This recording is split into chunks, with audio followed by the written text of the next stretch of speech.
Hey there friends, what's going on? So in this video I want to answer an email that came in from Bud over on my Patreon page. Bud asks, he says, hope you're doing well. You've done a lot of Chris Stapleton songs. I have. You can check them out on my website.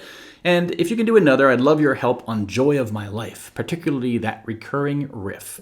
I may be doing it for my grandson's wedding next year. Thanks in advance, and I always enjoy your lessons. So, Bud, thank you very much, again, for the support since 2019. Tremendously appreciated. Number two is a preemptive congratulations to your grandson. That's awesome, and it's great to hear that you might be playing a song. That is a great thing about music, is it's something you can share, especially at the most important of life events. Now, I had not heard this song before until the past hour. Sort of listened to it, immediately kind of found myself nodding along and started noodling around, and I want to help you out here. So this is not going to be a full lesson for that song, but what I want to do is sort of give you a bit of a lay of the land of the song, and for everyone else, if you don't know this song, you're going to find something helpful here. And the reason why is I'm going to come home to this theme of starting with the groove.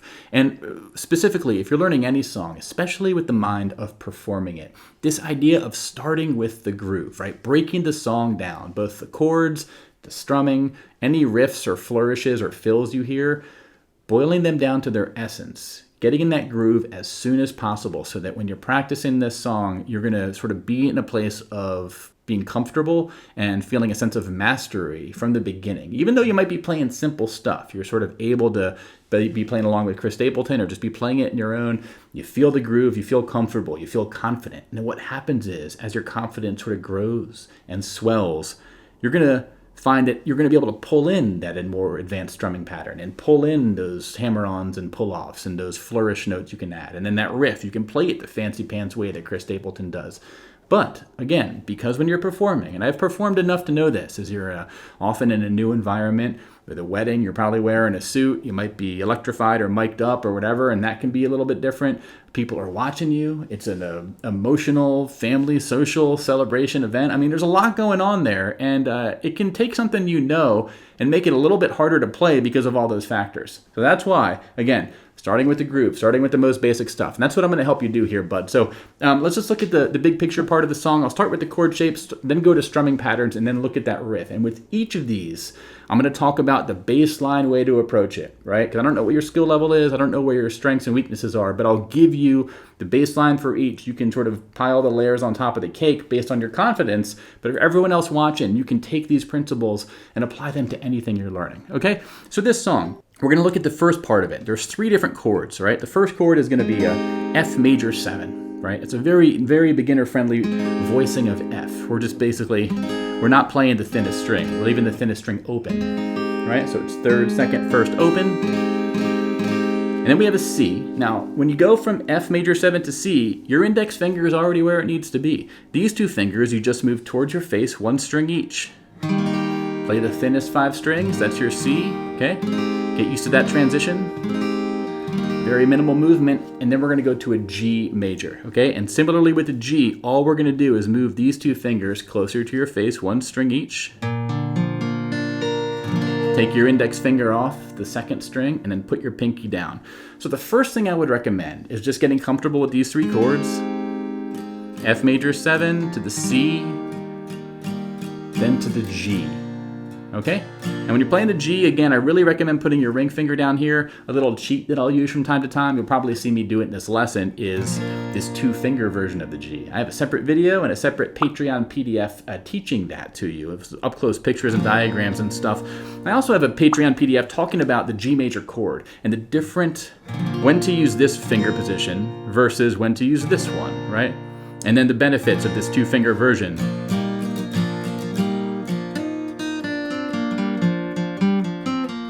You can do all kinds of stuff with these two fingers when they're not occupied fretting a note. That's why we're going to use this, okay? So you have those chords. Now, this is sort of where the groove starts to kick in, is let's look at the chord progression. What is the order we play these chords, and how long do we stay on each chord? The answer is going to look like this. We're going to be on the F major 7 for one measure, right? So 1, 2, 3, 4 to C, 2, 3, 4 to G for 2 measures, right? I'm just doing a strum on the 1 count now. This is a great suggestion whenever you're learning a song, is to get that tempo. Even if you're playing it slow, you just do strums on the 1 count. get comfortable with things. And like I said, as you get comfortable, you can bring in other strums, maybe on the 3 count also. Keep that right hand moving. This is where you can, again, get in that groove as early as you can. Doing a bit more strummy here. Just showing you different ways you can sort of live inside these 4 chords, right? Or these 4 measures. Now, there is a sort of implied pulse, which is going to help you get in that groove. And I can't talk and play at the same time that well. The pulse is going to look like this. We're going to do a down strum on the strong down strum on the 1 and 2 and 3 and 4 and 1 and 2 and 3, 4 and 1 and 2 and 3, 4 and 1 and 2 and 3, 4 and 1 and 2 and 3 and 4 and 1 and 2 and 3 and 4 and 1 and 2 and 3 and 4. Now, where did I get this from? Well, listening to Stapleton's version a few times, this to me is the implied sort of accents or emphases that are happening on each 4 count measure, right? And now, you listen to his version, I hear these emphases. If you start getting comfortable playing with them, it's going to make you sound more like the album, which is a good thing, right? And likewise, when you listen to the song when you're not playing, it reminds you of how you play it at home. So that's why it's kind of good to emulate the artist, but start with the most simple version, right? 1 and 2 and 3 and 4 and 1 and 2 and 3 and 4, and keep that right hand moving. It may sound corny, but using your head to sort of get into that groove. And you'll see what else I'm doing here is I'm adding these lighter strums between the 1 and 2 and 3 and 4 and 1 and 2 and 3. And so on each 8th note, I'm sort of doing that down strum. But on those main counts, I'm doing the sort of stronger strum, okay? That's a really nice important thing you can do with strumming, is just mix it up. Not every down strum should be the same. If you can find those notes that get the emphasis and really give them that sort of accent, it helps, you know, create some interesting sort of dynamics and things. So that's going to be strumming. Now later on, I'm going to talk about, you could sort of do a down, down, up, down, up, down, up, down, up, down, down, up, down, down, up, down, up, down, up, down, up, down, down, up, down. Same accents.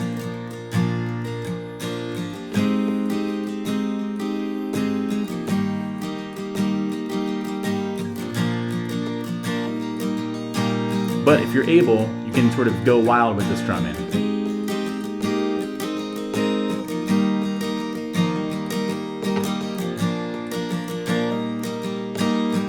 Now you saw me add a bunch of flourish notes to those chords here. Let's talk about that really quick. So we'll go back to the simple strum here.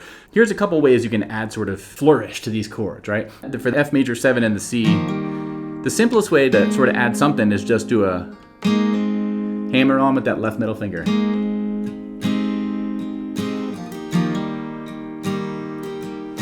Go to the G. Chris Stapleton doesn't do this, but you could do it with the G as well.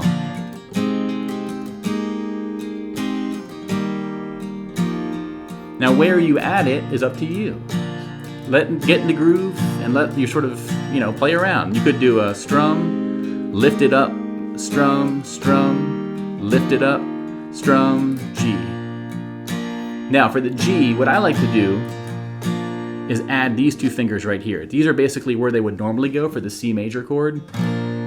You could call this a C over G, or maybe a G sus, like the suspended 4th.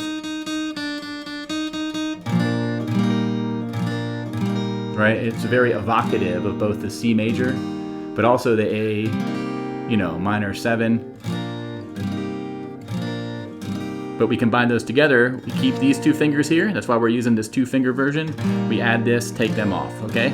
So just with those, we have our C, or our F major 7.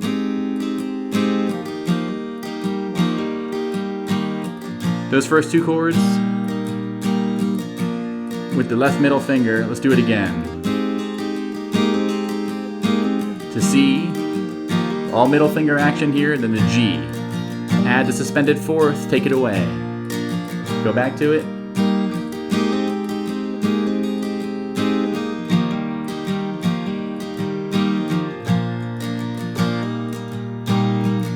Okay, we're starting getting a little, you know, there's lots of things we can add now, which is really nice. And two other things you could add as far as flourish in the chords is on the F major 7, adding your pinky here to this 3rd fret note and taking it away. You could do that for the F major 7, for the C,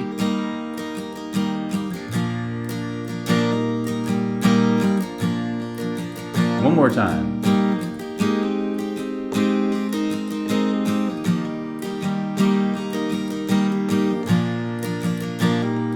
Now what you can do with this is put on that Chris Stapleton version and play along. I haven't taught you the riff at all yet. I'm gonna get to that next, but just with what I've taught you, put capo 3rd fret, tune your guitar, use those 4 chords, add those flourish notes however you want, play along with him. That first 30 seconds of the song is a really great sort of playground to use while you're learning this and having some fun with it, okay? So that's the sort of advice I would have for the chords. Now let's talk about this riff really quick. So the riff as Stapleton plays it kind of sounds like this. On that G, he's gonna go,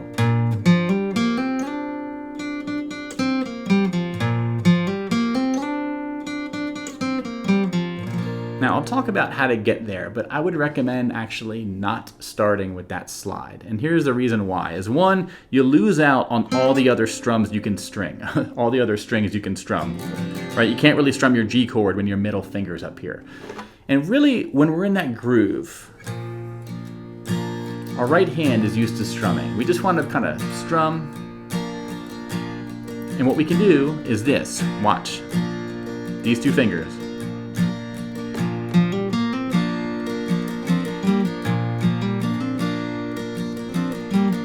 Really just this 1 finger, the middle finger. Those notes are all just the G major pentatonic scale, right? And that's what he's doing, is he's going up here. But instead of sliding there, you can just play the open 2nd string. And that is a note you can play when your hand is in the G major chord. Whoops.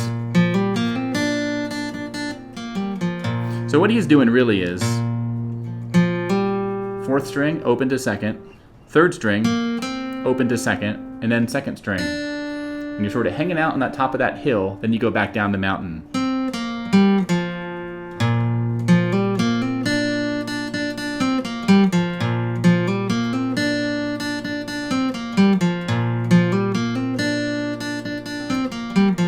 Get comfortable with that first, right? This is a little bit of practice you can do. This isn't really groove related yet, but once you get used to that,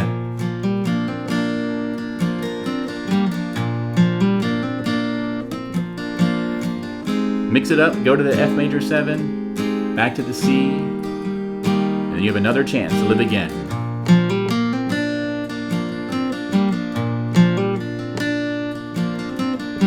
So I'm doing hammer-ons there where I pluck it, add the 2nd fret note, pluck it, add the 2nd fret note, go to that 2nd string,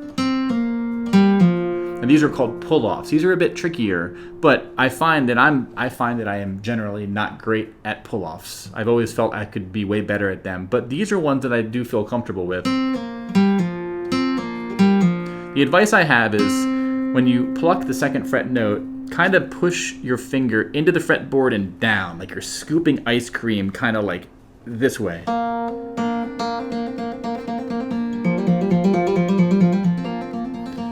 So, because I'm able to do that,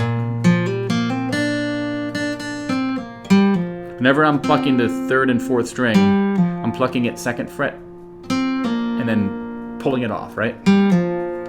Now, as far as getting in that groove,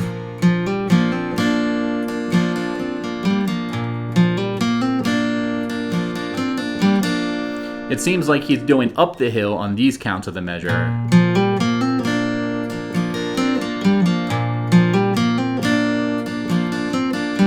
And sort of going down the hill on these counts of the measure. Okay, I find it helpful just to understand rhythmically what's going on. And at this point, you might want to just lay off the riff a bit and return to your strumming and look at those counts. That's why I sort of had these marked out here, right?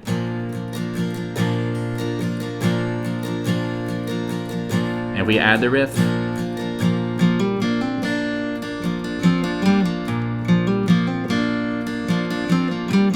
I will say that when I strum the G chord in general, on the 1 count, I'm doing just the bass note. And then on all the other strums, I'm sort of favoring the 2nd, 3rd, and 4th string.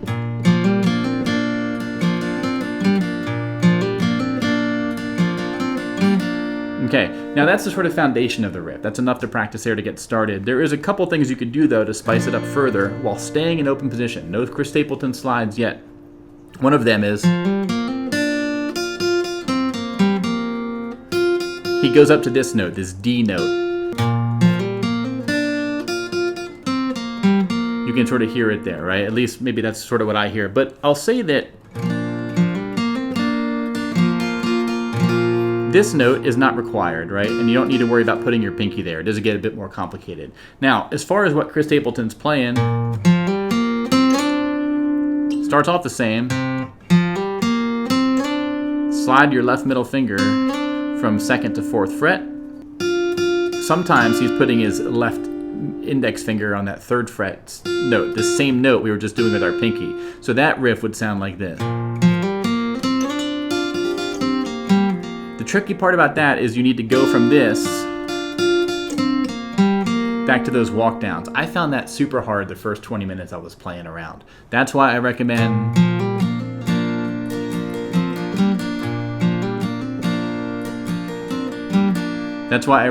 really just getting comfortable with that left middle finger version.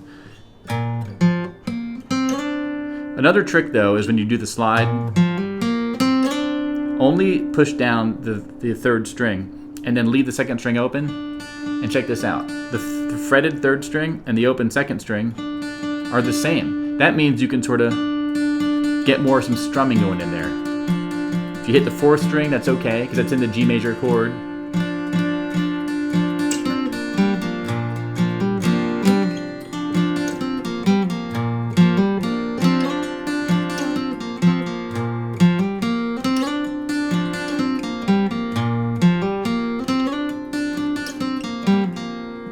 That's something helpful to keep in mind. But from now on, let me just do a few playthroughs of it, nice and slow, and I'll show you getting into that groove, and you'll maybe see my confidence grow with that riff. Here we go.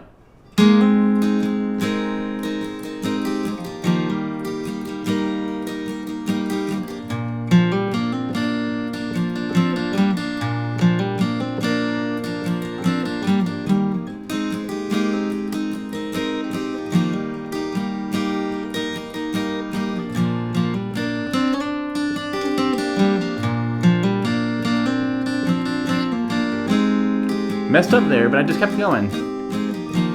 And because I was playing notes in the G major pentatonic,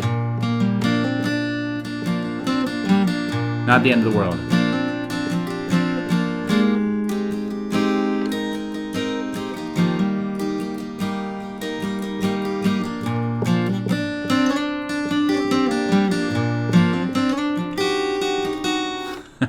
Okay, so I made a mistake there. I think I'm feeling the pressure of the camera. Let me do a few more.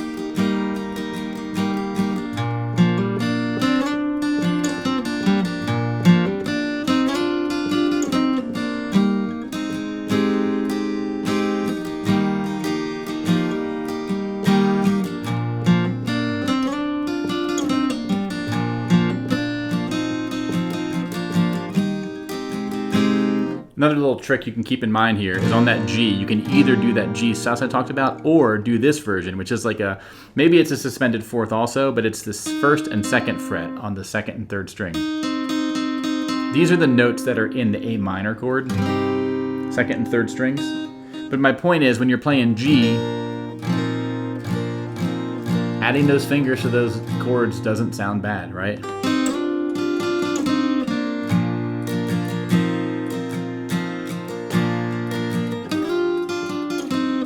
I did a lesson called West Texas Campfire Riff. It uses that exact slide.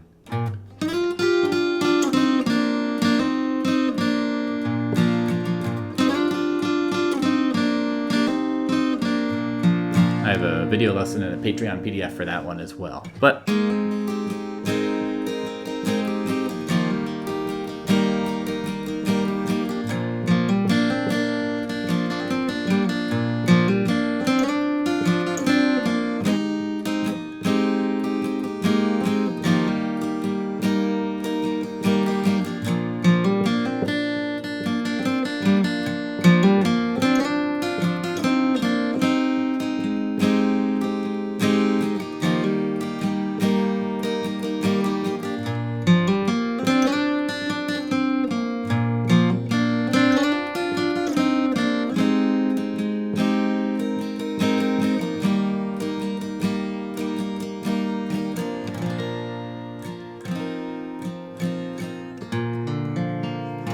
so I hope that was helpful for you, but I hope that what I showed you here gives you some starting points, whether it's the chord shapes, how you can add sort of flourish to those, whether it's the strumming, starting with that simple one or building it up, or whether it's the riff. Now I admit I have not polished and practiced this song for more than the past hour. I'm not really fully an expert yet, but I am confident that what I've showed you there will be a good place to start. Is keep things simple, don't bite off way more than you can chew too soon. You can always add that fancier version of the riff later. Even in the past little hour of practicing, which wasn't even a full hour, I noticed as 10-20 minutes went by of just noodling on and off, I felt more and more comfortable. So that's going to be a microcosm of how it works. As you get comfortable, get that foundational groove established, and then from there, as your confidence grows, the rest will sort of naturally, you'll find yourself wanting to put more stuff in there. So get the Patreon on my PDF. Get the PDF over on my Patreon page. Thanks to you, Bud, and all of you, all their folks who are supporting me over there. I hope you find this helpful. I have many other Chris Stapleton lessons if you're interested in those. I got Millionaire, I got Starting Over, I got Tennessee Whiskey. It's probably my most popular one. But maybe I'll get to Joy My Life next. And always send in the request, guys. I really appreciate it. And Bud, once more, thanks for the writing in, and best of luck practicing, and looking forward. I hope you look forward to your grandson's wedding and hope everything goes well there. So thanks a lot, and I'll see you all in the next one. Bye-bye.